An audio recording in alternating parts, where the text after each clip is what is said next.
How many pages is this shit? Quite a few. What's up, everybody? Welcome to another edition of High Mythology, the show where we get higher than a flight on winged sandals and tell you guys stories from mythology and folklore. So today's story will be the first in our ongoing series that I'm calling the O.G.s of Greece. The O.G. Badasses of Greece series. All right. Yeah. All epic fighters. Nice. All epic badasses. I wouldn't necessarily say fighters because we got Orpheus in there. He don't really fight much. He has a different kind of fight. But he slays it on the axe. Yeah. Yeah, the axe loot. I don't know if they called loots axes back in the day, but I think I'm fine. I think Perseus is going to be what we are doing today. Perseus and his great and epic questing about and life. So without further ado, Kimbo, go ahead and take it away. All right. So Perseus was one of the first great demigods heroes to roam Greece itself. And because of that, his story is the root of many other stories. Long before the times of the Golden Fleece or the hollowed horses, there lived a king in Argos named Perseus. And although all that Perseus wanted in life was a son and an heir, he only had a daughter. And her name was Danae. And as she grew, she was regarded as one of the most beautiful women in the world. Perseus longed for a son, so he took up a trip to Delphi to consult Apollo's oracle, who told him that he would never father a son. Yep.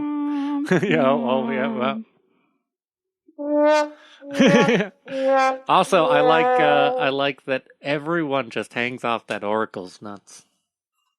Her lack of nuts, but yeah. What she told him next was far worse. She said that his daughter would have a son that would eventually kill him. And the oracle said that the only way that he could stop this fate from happening was to kill his daughter with his own hands to assure the outcome. Yeah. And they were pretty brutal with it. Like, she even said don't use a weapon. Oh. Like, because you can't trust that the weapon won't fail.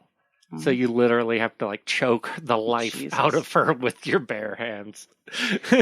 Perseus feared his fate, but more than that, he feared the wrath of the gods. To kill one's own child was one of the worst crimes you could commit in the eyes of the gods. And the punishment was eternal torment from the Furies. So basically, like hell. And if you remember one of the episodes, the Furies are not controlled at all by Hades. They are their own. They're their own mad women. They just torment. That's all they do. They have a fun time doing it. Yeah. So instead, he decided to lock up his daughter so that she could never meet a man, thus solving the problem, he thought. He built a solid bronze tower and locked her away inside, and her only connection to the outside world in the whole wide world was the roof to see the sunshine. So she sat there bored and lonely, and Zeus was watching, like the eternal creeper that he is. Yeah, he's always watching, especially when it's a lady. So she saw like some fucking Rapunzel shit. Mm-hmm. And one day, as she is laying in her bed, he came to her in a golden shower. Which totally means something different now. But not long after, she was pregnant, and with the child of Zeus, I don't think that's how that works. Perseus. Oh, wow. I just like to imagine that too, like the way they talk about it. Like he came to her in a golden shower, and of course, it's like they talk about it like actual golden rain. But for some reason, I just always imagine Zeus just standing on her roof, just pissing in through the hole. There's all my sperm in there. Yeah, cool. That's God piss. That'll get you triple pregnant. After the baby was born, she did her best to hide him from her father, who was always paranoid. One day, Perseus discovered little Perseus and lost his shit. When pressed about the boy's father, she confessed that it was the child of Zeus, something her father refused to believe. He wanted to kill the child right then and there, but he restrained himself, and for some reason he had not killed the mother. He thought long and hard and finally came up with a plan to be rid of them. He decided instead to have the ocean kill him. So he built a big wooden chest and put the two of them in it, and then locked it from the outside. Then he took the chest out to sea and tossed it overboard. Bye. And there they sat in the darkness, bobbing about in the rough seas for days. And then, by the glories of Zeus, they washed up on the shores of an island. Washing up on an island. Mm-hmm. Yeah. Yeah, that Not found by a fisherman. Yeah. That old dude is super paranoid. For real. And I think it's funny too how he somehow thinks that like if they died he would still be absolved of it. You know what I mean? Like I feel like the gods looking on that would just be like, "Oh, you didn't kill her? Oh, you put her in a box and you threw her in the fucking ocean, bro. You killed her." You practically just did. No, the ocean killed her. Poseidon did it. No. No. Although they had made landfall, they were still locked in the chest with no way to escape. But as luck would have it, they were found by a kind fisherman named Dictys. He opened the chest and saw the two of them in there were helpless and took them in.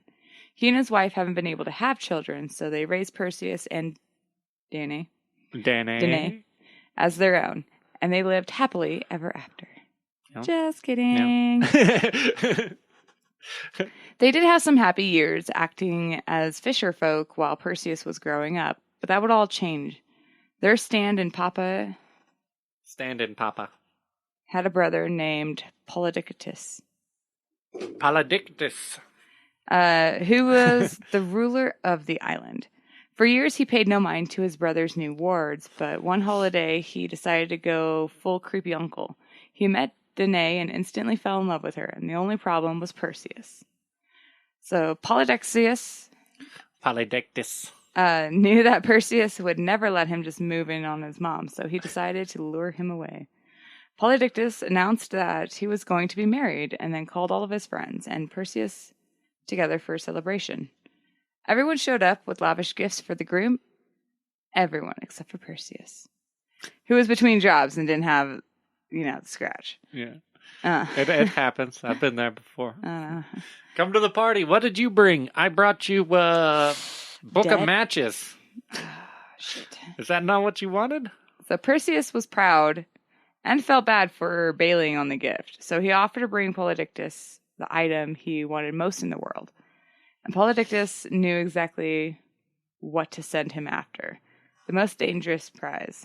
The head of Gorgon Medusa. Mm-hmm. Dig.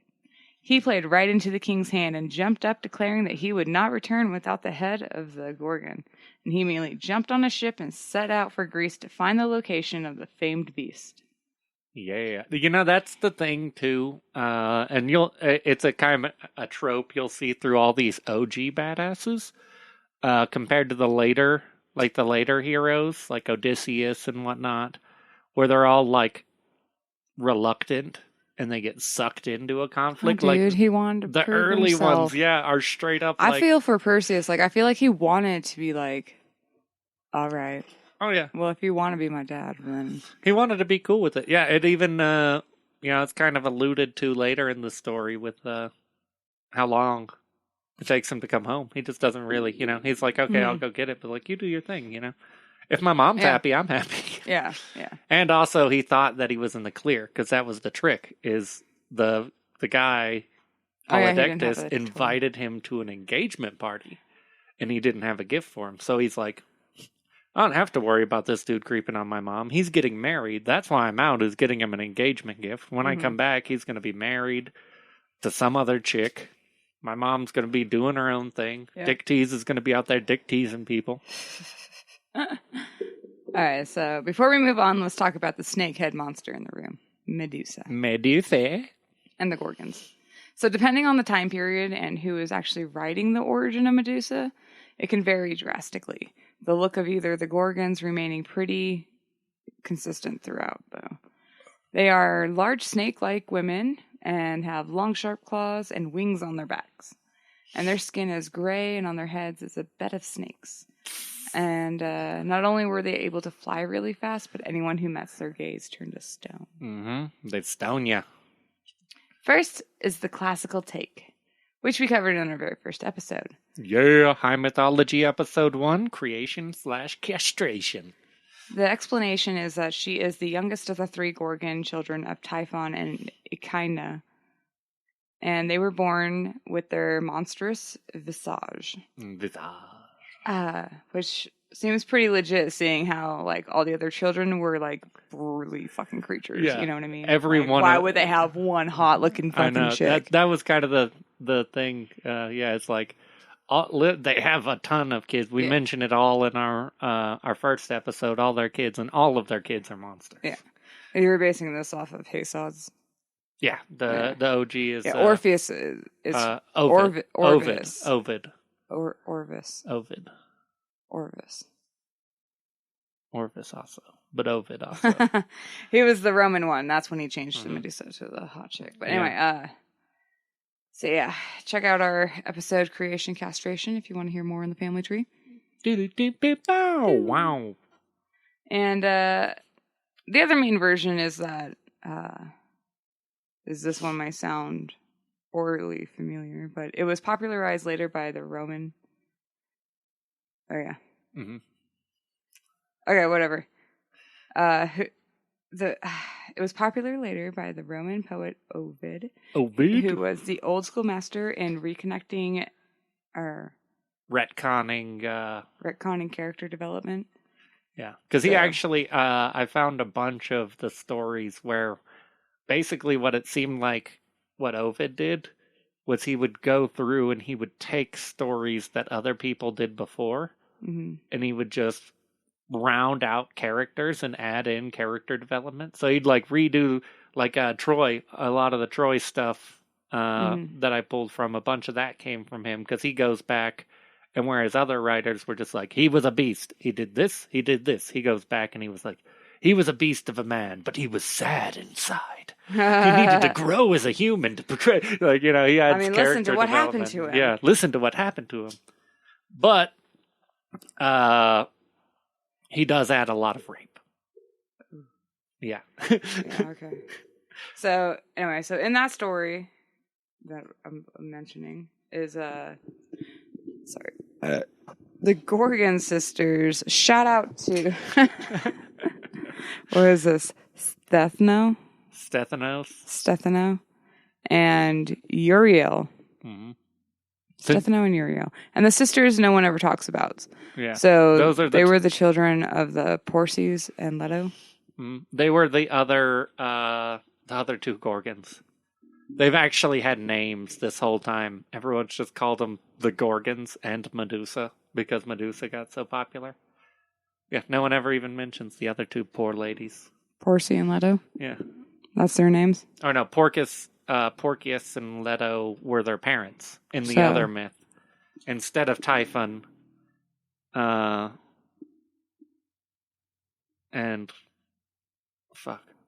Kinda. Yeah. Instead of Typhon and Kinda, in the more modernized myth, their parents were changed to. But Leto was the parents of. My God, Apollo. Yeah. And his sister. Yeah. Who I named my cat after. Anyway. So anyway, the 2 older sisters were born monstrous, looking pretty much like the old image. And the younger sister, Medusa, however, was born beautiful. She grew into a woman and was said to have the prettiest hair of all around in the world. And all the men wanted her. Hair. She got her hair and her nails did. Mm-hmm. But she was having none. She didn't want anything. She was a priestess of Athena and the virgin goddess and went to live in the temple. Yeah. Poseidon saw her untouched beauty, and one night he fell on her. He raped her at the altar and left her with a child. Yeah. And that's the thing too about Athena priest. Yeah, he's a fucked up fucker for that. But that's also kind of the thing about Athena priestesses is they were all because Athena is the virgin goddess. Becoming a priestess of Athena meant you were a virgin. You could never have sex with anyone. It's the same thing with Artemis too. Well, Artemis just said you could not have sex with any man. Yeah. You had to be a virgin. Slightly. Did you have to be a virgin? I thought it was you could not have sex with any man. Okay. A virgin. Virgin all around, and you cannot associate with men at all. At all. You can't look at them dongs. Can't talk. You don't need dongs flopping around. He did all that shit to her. Athena, seeing her temple defiled for some reason, set out her anger on Medusa. She blamed her for being raped by Poseidon in the first place. Yeah. I know this story. Poseidon and Athena fucking hate each other. Yeah. They are always at war with each other. And Poseidon was like, I could fuck up Athena a bit and take her fucking high priestess at the same time. Whoop whoop. Take advantage of this shit. Dude, Medusa was said to have called out to Athena, but Athena ignored her. Yeah. That's some fucking rugged shit. She let her get raped. And then she came down and was like, how could you let him do this to you? Like, bitch, I'm not fucking a war person. I don't know what the fuck's happening. Okay, anyway, so she decided to, Athena decided to make Medusa look just as hideous as her sisters and sent her into exile. In addition to the normal snake hair situation, she was also given tusks of a boar, a forked tongue, and long, sharp fangs. And Athena gave her a bronze claws and wings. Mm-hmm. So she sent her to live with her sisters. The most important note from both stories is that Medusa is the youngest Gorgon and is the only one that is mortal. Yeah, by the way. The other two are completely immortal. There's no killing them. Yeah. All right, back to Perseus. Take my hit of weed. He had set off on his journey, but he had no clue where to find the Gorgons. So he went to the Oracle of Delphi, as everyone does. Everyone's go-to when they don't know what to do. Yep. The problem was that he had been declared protected by the gods. Knowing this, the Oracle couldn't send him straight out to the Gorgons to be killed. Instead, she sent him to seek the land where the men only eat acorns. Mm-hmm. So, squirrel men. Squirrel men. Go to the land of squirrel men. So he set out again, this time for Dodona, I think. The land of the oak trees. Yeah. Where the giant talking oats declare the will of Zeus. Yeah. And fucking that's also where Token got ints. Oh, they're basically ints. They're giant talking living trees. Oh, that's dope. That just live to declare the will of Zeus. Shit. Yeah. Sweet. So these giant in this strange land of there lived the Selai, a tribe of people who only ate acorns. Mm-hmm. They ate a lot of nuts. They knew where the Gorgons lived, but could not tell him as well. I bet, too, with all the oils that are in nuts, the salts and oils that are in nuts, I bet they're all just like super pimply people. We only eat nuts here. Oh, God, what happened to your face? And they're all super fat because that is like an omega-3, dude. They're all chunky. Try some of this acorn bread. It's delicious. That's why, like, if you get what would you say, like, people who like got stranded on that island in Maui who only ate coconuts, like, gain like 30 pounds? Yeah, because of all the fat in the nuts. Yeah. Oh, yeah. But they didn't go hungry. No. But you know what? They mentioned in the thing, too, that they were offered acorn bread when they got there. And I was like, that doesn't sound that bad. Tradition. I'd like to try some of that. 'Tis tradition. I actually, being that I was doing the writing for this and the research when I was pretty high also, I instantly started craving banana bread. Really? Yeah. It's like they mentioned nut bread, and I was like, I want banana bread with nuts in it. No. No, it's not. Weird. Anyway, all the giant talking oak people could tell him was that he was under the protection of the gods. So Perseus set off, pissed and aimless, having nowhere to go. Along his travels, he came across a strange and beautiful stranger. This young man had golden hair and in his hand was the golden wand with wings at one end. And on his feet was a pair of winged sandals, and on his head was a winged hat. At once, Perseus recognized the figure as Hermes' messenger to the gods. No. The guide and the giver of good. Yeah. That's right? What they called him. I guess that's another one of his titles. The guide and the giver of good. Or two other titles. Hermes explained that he and Athena had been watching over Perseus since childhood. He had also told him that before he could go fight the Gorgon, he must first be properly equipped. So he must venture to the nymphs of the north, but to find the nymphs he must first go to the Grey Woman, who would tell him the way. The Grey Woman lived in the land of eternal twilight, where none ray of sun nor moonlight has ever shined. And this woman was completely gray. These women were completely gray themselves, withered with age and covered in gray feathers. The Grey Women just went just as any old woman. I'm so confused. I'm sorry. The Grey Women went just any old ladies. They weren't just any old ladies. There we go. Ha-ha. The Grey Women weren't just any old ladies. They were also known by another name. The Grey.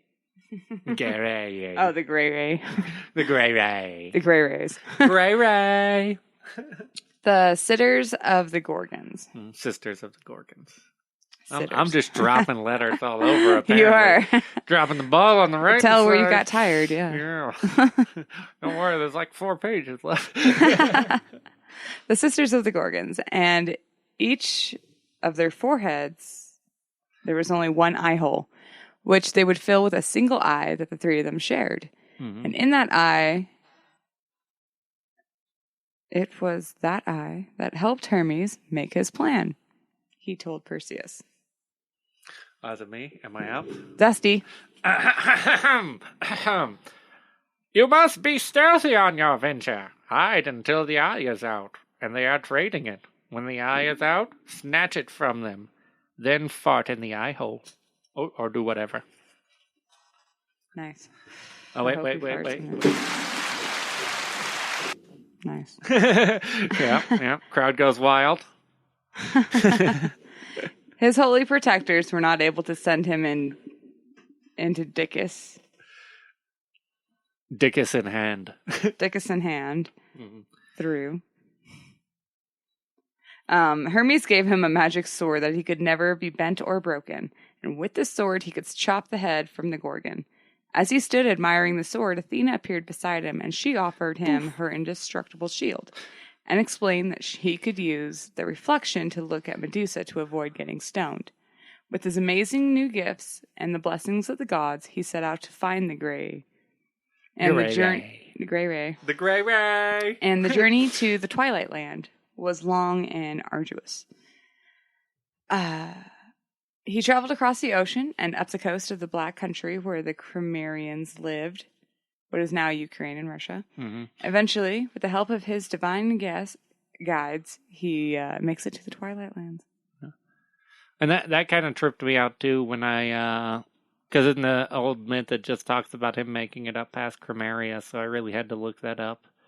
And I was very surprised to find out that it was Russia. I was like, damn, he traveled quite a bit if he's up by Russia. Yeah, that's quite a journey. Perseus did just as Hermes had said. He hid in the bush and waited for them to pass the eye, and as they passed it, he snatched. Snatch. As they passed it, he snatched it. And with the ability to see each sister, assuming the other had it, they started to bicker. And as they were bickering, Perseus spoke up. He let them know of the stolen eye, and he threatened to crush it and leave them blind and useless, unless they tell him how to find the land of the north. They gladly gave up the location for their eye. They would do anything. Mm-hmm. You know what I mean? That's their shit. That's their one eye between the 3 of them. Yeah. So you're not even blinding one person. You're blinding 3 people. Yeah. He set off for the mystical kingdom of the Hyperborean. Mm-hmm. Jesus. Hyperboria is another one of those lost kingdoms of ancient Greece. Lost kingdoms of ancient Greece, yeah. I told you I'm like Ron Burgundy. I just read what's on the prompter. It was inhabited by a race of jolly giants. The Hyperborean. The Hyperborean, yeah. Or Hyperboreans. Oh, yeah. But I'm pretty sure it's one of those words that's like already plural. or whatever, or like like Hyperborean is Hyperboreans. Yeah. It is heavily debated that like back in 400 BC, heavily-ish around Yeah. then. No, since 400 BC. So, yeah, all the way, people are still debating the location of Hyperborea. Where it actually is, or if it's even a real place to begin with. But Hyperborea was a land of plenty, it is said, that there was a bountiful fruit and vegetation everywhere, and it is also said that the sun shined 24 hours a day. The people there were also known for their music and poetry, as well as their devotion to Apollo. All those factors lead us to many possible real-world locations. Mm-hmm.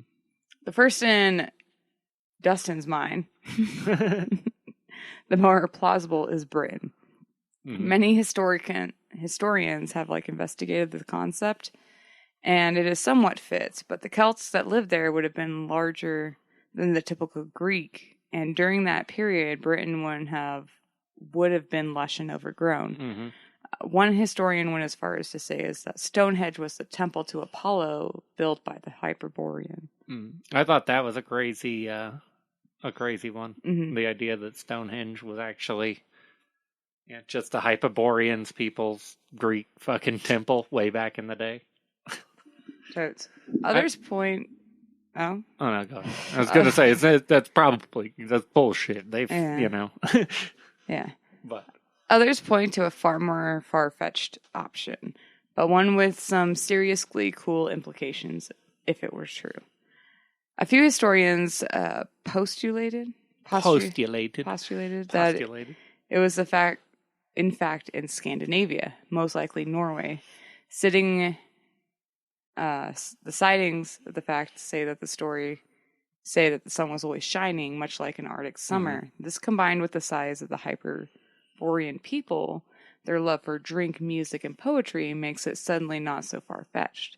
If their hypothesis is a lot more of them mentioned in the idea, then a member of the pantheon could have been confused for Apollo.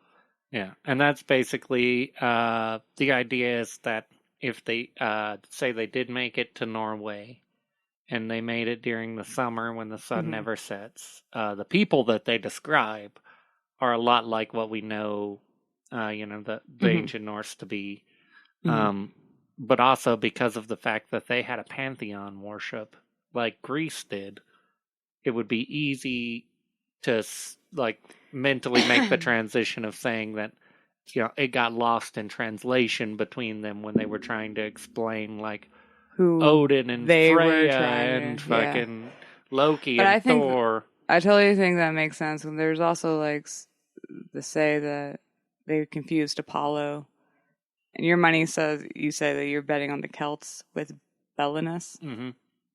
Shout out to Matt Sweeney. Yeah. I'm saying it might be Erd from the Norse mythology, the god of skiing, the sixth god that no one really knows about. It could be that, yeah. And he was all about yew trees, and that would have been the area, and they were all poets because they made fucking harps and shit. But they were also just farmers. Yeah. So that's interesting. That's one I hadn't thought about either. But that could totally be plausible. Erd was said to be blonde and looked kind of like Apollo in most of his statues. Well, then that would totally make sense. And I mean, there's definitely going to be some confusion because even the way they talk about Hyperborea, it's not, and you'll get to that in the thing, but it's not like it's a part of Greece, And that's the thing that I kind of like looking into more of the ancient Greece stuff. Is ancient Greek mythology is Greek in origin, but it's the ancient Greek mythology doesn't just cover Greece. I mean, if you look at how the gods took over everything, and then the Italians slowly pushed them back, they still stayed on the other side of the Italian Alps. Yeah, well, those are the ones that I'm talking about that pray to Erd, because up in Norway nobody prayed to Erd up there. The yew trees don't grow up there. Yeah, and also that it's actually kind of crazy that you mentioned that location too, because that was another Another postulated location that someone put forth is north of The Italian Alps. yeah. Up in northern France Yeah, they just, somewhere. I mean, the Alps was pretty, Italy is pretty fucking big if you're walking around on foot, you know what I mean? You just assume that it's, not much land after that. Yeah. Well, yeah, there's a lot of, there's a lot of different land out there. But, sorry, Anyway. cut you off. Go ahead and carry on. Okay, so it is far more likely that Hyperboria was never actually a real place. Don't tell Conan. Shout out to Conan the Barbarian. Any of you Conan fans would know Hyperborea is where Conan comes from. Oh, and that's another thing I didn't even mention in there. H.P. Lovecraft writes about Hyperborea a lot, too. Almost all the legends explicitly talk about how it's almost impossible to reach. Also, the Garden of Eden vibe, combined with the eternal sunshine, rules out almost everywhere in the world.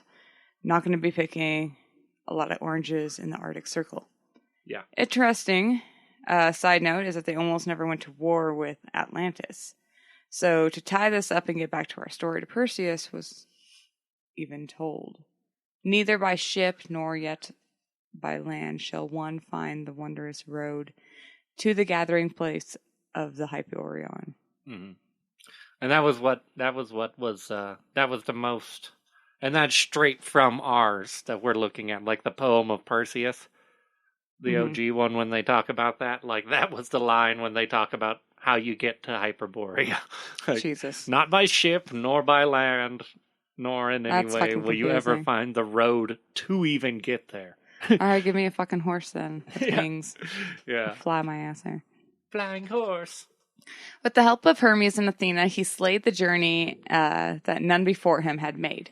When he reached their shores, he found the land of the happy people, who constantly held feasts and played music. They welcomed him in right away, and they fed him while the maids danced and the music played. And at some point, the music stopped, and he was just brought all of his magical gifts. The first was a bag that could hold any object of any size and would never break. Magical golden sack.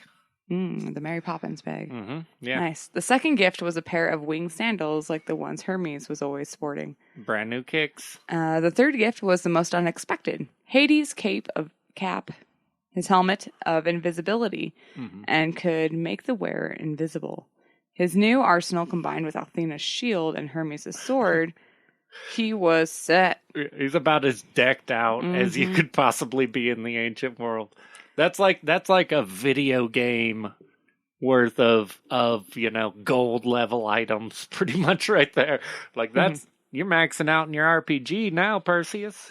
So Hermes told him where to find Medusa, and the two of them flew off with their wing sandals. Wing sandals in flight.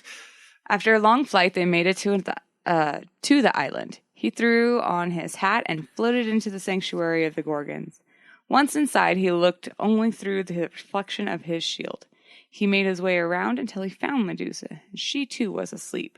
He snuck in, then with Athena's guiding his blade, he swung his sword and chopped off Medusa's head in one slice. Mm-hmm.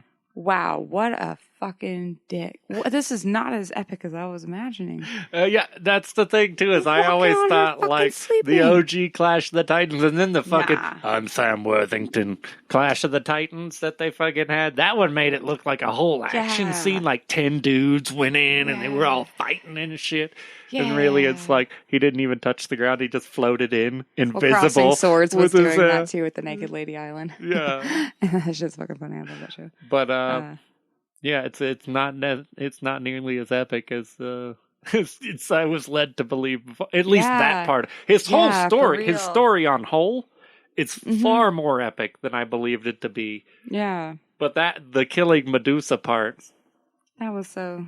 Okay, anyway, so some say that Athena helped because she didn't want to see her half-brother slayed by the monster she created. And some say that it was out of guilt to end Medusa's suffering and to end her... or to send her to Elysium. Mm-hmm. Some say that she was still just pissed about the temple. Either way, the beast was dead, and Perseus quickly snatched up the head in his magic bag and flew away as fast as he could. Medusa's sisters gave chase, but couldn't leave the temple, so they returned to mourn their fallen sister. Out of Medusa's blood came her children from Poseidon, the winged horse Pegasus, and the golden warrior Chrysor. Yeah. Chrysler. The golden warrior Chrysler. Yeah. Well, yeah, it's Chrysor. Hmm? Chrysor. He flew away towards home. Fly However, away. he would have to make a couple stops. His first stop was to Atlas. Sandals. He came across Atlas, who had been taking the task of holding the heavens on his shoulders. He stayed with Atlas, and they talked about the burden that he was forced to carry. Taking pity on him, Perseus offered him the release of death, and Atlas welcomed it. And Perseus showed him the head, turning him into the Atlas Mountains. Mm-hmm. Interesting. Yeah, the actual Atlas Mountains are supposed to be where Perseus found Atlas, and yeah. And then there's another version that makes it sound like he did it not in a nice way, not to be nice. But of course, love my boy Ovid over there, adding some character development into, because originally it was just like he came across Atlas and turned him into mountains. Yeah. And then, Ovid gets a hold of it, and he's like, no, he came across Atlas, who was struggling with the great burden that he must bear. All right, next he flew by Ethiopia, where he found a city under siege by a sea serpent. He released the Kraken. A woman was tied up to be sacrificed to the serpent, and the serpent was called due to her mother's vanity. The woman's name was Andromeda, and her mother was Cassiopeia. He boasted about being more beautiful than the daughters of Nereus, the sea goddess. Nereus took offense and sent a giant serpent to destroy the city, unless the queen would sacrifice her daughter. So they strung her up. Perseus saw her and instantly fell in love. I'm in love. He went to the king and queen and promised to save the city in exchange for their daughter's hand in marriage, and they consented. In case you quite don't catch this from the first time, this is Ethiopia. So, not some fantasy faraway land, a country in Africa, which means that pasty white girl from Clash of the Titans movie, that was Hollywood, thinks what your Ethiopians look like. Yeah. I'm Sam Worthington. I'm Greek, and that's an Ethiopian. Please keep the fact that she is African in the back of your mind, and it'll help with the revelation later. Perseus stood with her and waited for the monster. His small talk must have been good, because she fell in love with him as well. When the serpent rose up to eat her, he sprung on it using his invisibility, and then he sliced its head off with his magic sword, and it fell into the ocean. Ka-cha! Another version says that he flashed that Medusa head and stoned the snake. The important part is that the serpent was dead, and he had a new wife. So he decided it was finally time to go home and introduce his wife to his mom. So he got back home to see that he had been lied to. Mm-hmm. Polydictus was never married, and after he left, his advances on Perseus' mom only got worse. Dicty's wife had died while he was gone, and his mother and Dictys were forced into hiding. Perseus went searching and got on the lowdown. His mom was in the temple, and Polydictus was sitting in the house, big house, getting fat. Mm-hmm. Having a big old fat feast with all of his Polydictes friends. So Perseus was having none of this shit. You don't fuck with somebody's mom. Yeah, no, you do not fuck with somebody's mom. He crashed the feast and to bring the gift to Polydictus, who was incredibly surprised to see Perseus alive. Before he can stick his guards on Perseus, he whipped out his Medusa head and turned everyone in the party to stone. Then he made Dictys the new king of the island. After they were finally free, Perseus returned his godly equipment to Athena and Hermes. I do like the fact that realistically, too, like Perseus came in there and he did kill everyone who was in that room, right? Uh-huh. But really, he was just doing what the guy had asked him to do, like bring me back the head of Medusa. Like, oh yeah, no, I got something for you. It's the head of Medusa. Swing. He also gifted the head of Medusa to Athena, which she put on her shield. And with the great quest behind him and his mother and his wife both safe, he was finally able to live. Talking with his mother, they decided that they would return to Argos, their homeland, hoping all was forgiven. When they got back, they found Argos completely changed. The king had run away and not been seen in years. They set up shop and start living lives as regular people. One Just day, living our normal lives. Perseus I'm got Sam word. Worthington, and I'm a shopkeeper now. Oh. One day, Perseus got word that the king of Larissa was holding some athletic games. Being the beefcake that he was, I must he go to the was games. not about to miss out. So he got in and was crushing it in every event, and I he have joined, a shaved head. juicing on that Zeus's blood. Yeah, also, that's another thing to bring up. I don't think it's fair that he joins the contest. You know what I mean? I feel like that would be the ancient Greek equivalent of, like, are you using roids? Like, who's your father? My father's Alcibiades. Who's his father? Poseidon? Yeah, you can't join the games. I know, right? Motherfucking You need cheater. to be at least thrice removed from a god. So he went to do some javelin throws, and a stray gust of wind caught the spear, using it to land in the crowd. Perseus rushed over, only to find out that he had hit his grandfather, who was visiting the king of Larissa. Bet y'all forgot about that guy. You remember way back in the day when it said your grandson was going to kill you? Killing him fulfilled the prophecy from his birth and made him king of Argos, a title he could not take because of the guilt. So he traded kingdoms for a smaller kingdom that would eventually become Mycenae. Mycenae. Mm-hmm. In their kingdom, they would have many children and would go on to do great things. One of their sons, Electryon, was the grandfather of Hercules on his mother's side. Mm-hmm.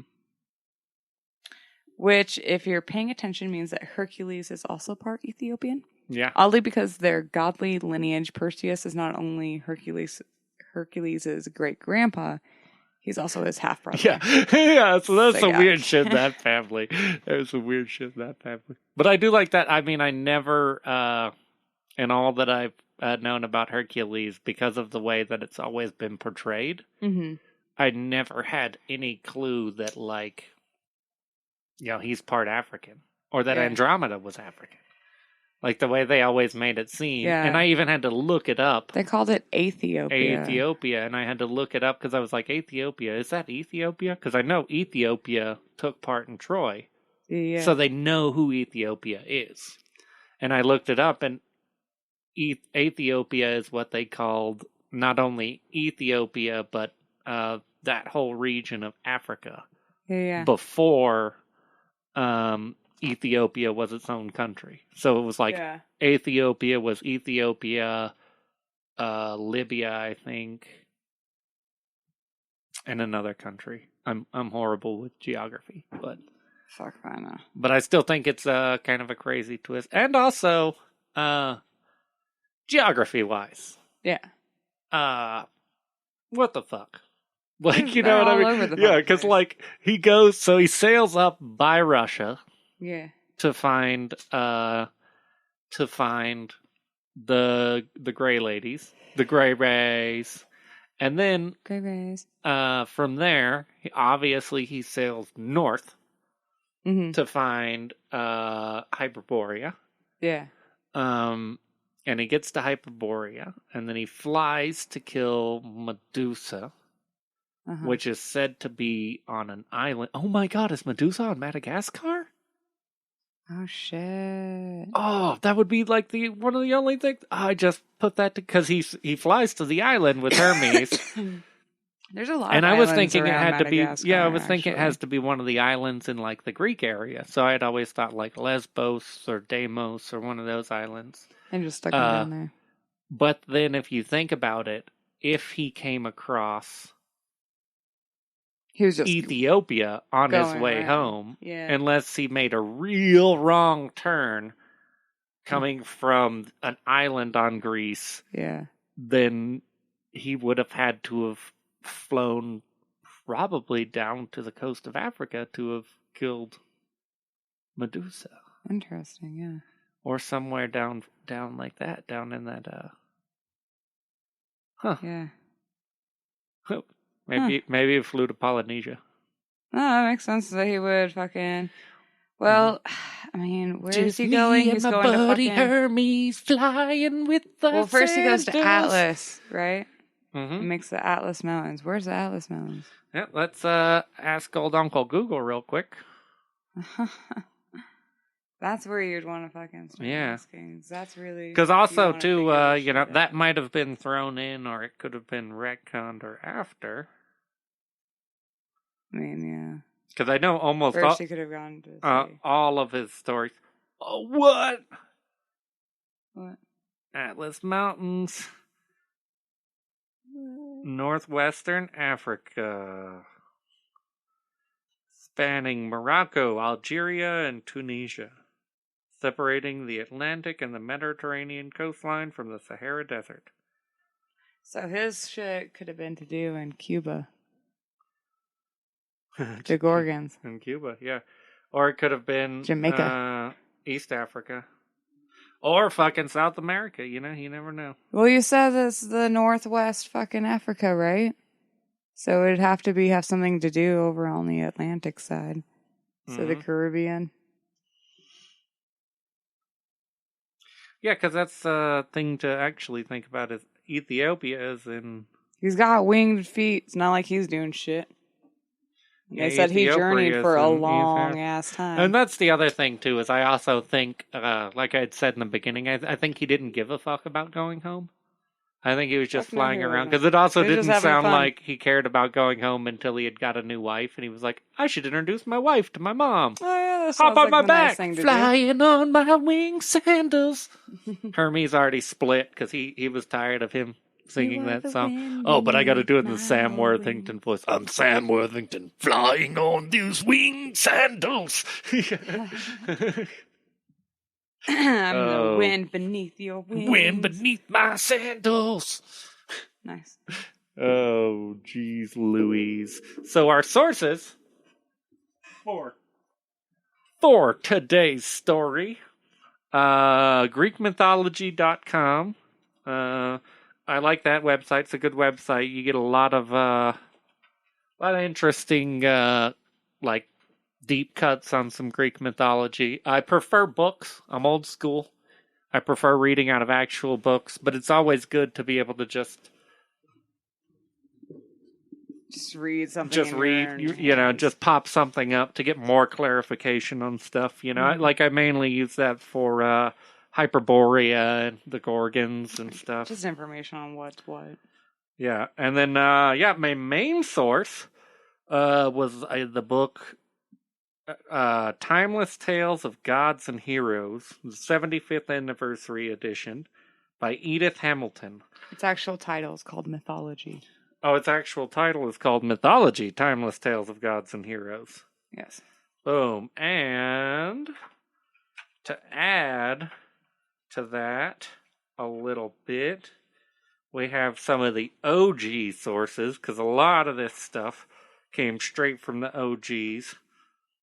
So we have, let's see, Simonides of Chios. Yep. And then my boy, we've already dropped his name a lot, Ovid. Mm-hmm. But Ovid, the new G, and Apollodorus. And then, that's... that's the other two. Hesod and Pentear. I was like, I thought Hesod. I know, I was trying to remember. I was like, I know that's the grandfather of all. Oh, and also some of the other stuff, the Hyperborea stuff, came from history, Mr. History himself, Herodotus. Herodotus. Right. Yeah. Thank you, everybody. I hope you enjoy. Like I said, buckle up, buckaroos, because this is the first in a 4-part series, 5-part series that we are doing, the O.G.s of Greece, which will culminate with basically a fucking Greek Avengers, if you will, with the Golden Fleece. Look forward to it. Also, these are all the people that are leading up to Golden Fleece Adventure. Yeah. Originated. Perseus was basically... Perseus comes first because he's older. Like I mentioned, he's actually Hercules' great-grandfather. Yeah. So he's one of the real OGs. But he kind of sets that motion. And let's see, next we'll be doing Orpheus, who was the first musician. And the Orpheus tale, which we've talked about before. Then we will be doing Theseus and the mighty Minotaur.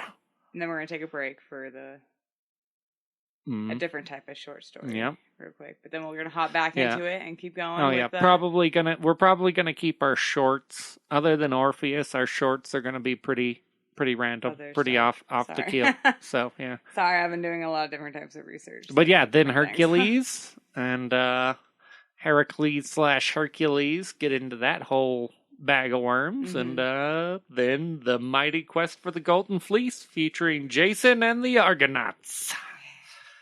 Nice. Yeah. Well, yeah, everybody.